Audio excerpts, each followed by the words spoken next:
جلیل القدر او معظمه صحابیه ام سلیم رضی الله تعالی عنها چې د ابو طلحه رضی الله تعالی عنه ښځه ده د خپل زوی د وفاتېدلو په واقعه او حادثه سره چې څرنګه صبر یې وکړي موږ ته دا راښیي چې د هر مصیبت په مقابل کې صبر وکړو او د دې په دغه صبر سره الله جل جلاله د هغه وفات شوي زوی په بدل کې بل ښه زوی ورکړي.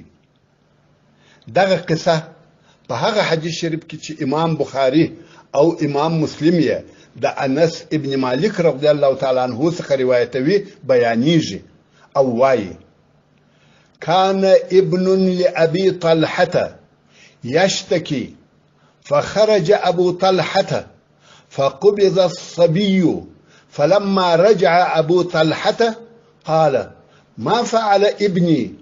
قالت أم سليم: هو أسكن ما كان.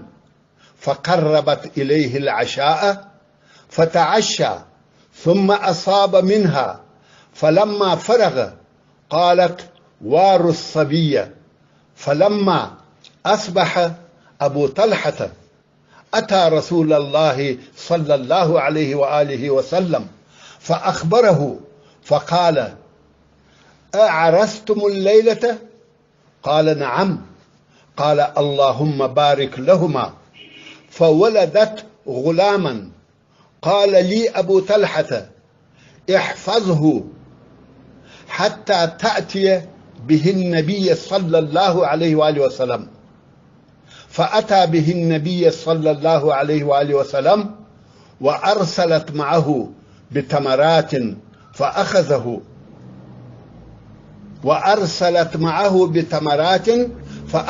النبي صلى الله عليه وآله وسلم فقال: أمعه شيء؟ قالوا: نعم. تمرات. فأخذها النبي صلى الله عليه وآله وسلم فمضغها ثم أخذ من فيه فجعلها في في الصبي وحنكه به. رواه بخاري ومسلم.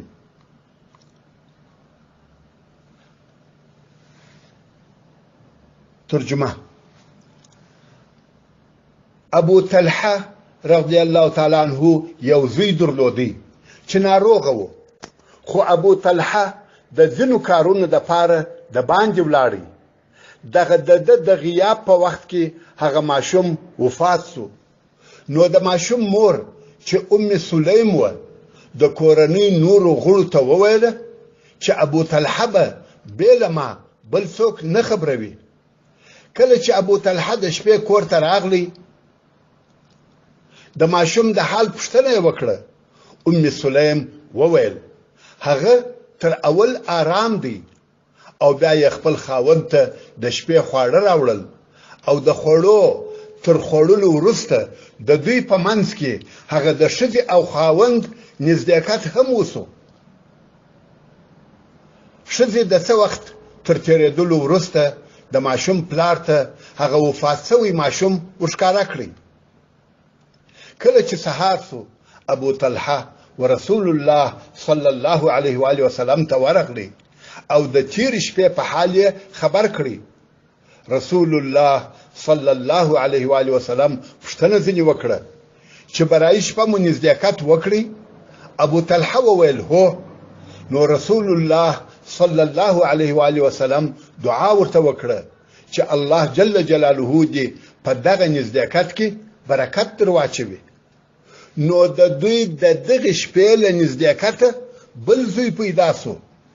انس ابن مالک رضی الله تعالی عنه وایي چې ابو طلحه راته وویل: دغه ماشوم رسول الله صلی الله علیه و آله وسلم ته وروله او څه خرما یې هم ورسره راکړه.